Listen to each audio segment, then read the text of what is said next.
Mtoto wangu mzuri nakupenda kweli kweli. Mie naona fahari furahi kishamiri.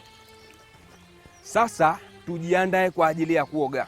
Lakini kwanza tuoshe miguu. Sawa?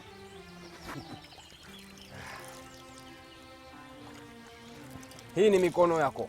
Haya sasa nionyesha miguu hiyo. Hewa bwa.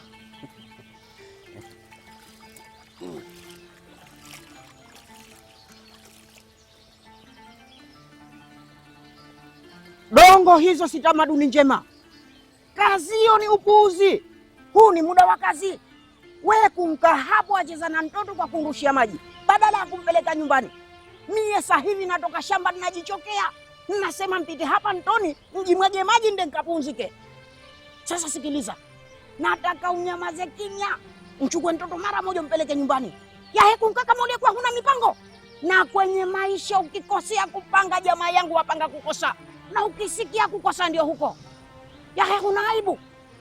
Mau, hebu tuliza hasira yako. Angalia anachokifanya Dongo. Anamchezesha mtoto ili aweze kujifunza. Anamwambia mikono lakini anamgusa miguu.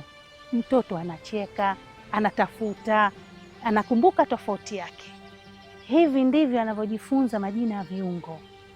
Kumbuka, kila dakika unaocheza na mtoto wako ni fursa yake ya kujifunza. Mto huu ni darasa lake. Na wewe Dongo ndo mwalimu wake wa kwanza. Cheza na mtoto wako, kila dakika ni darasa. Ujumbe huu umetayarishwa na madrasa. Early Childhood Program Zanzibar kwa fadhili wa Bezos Family Foundation.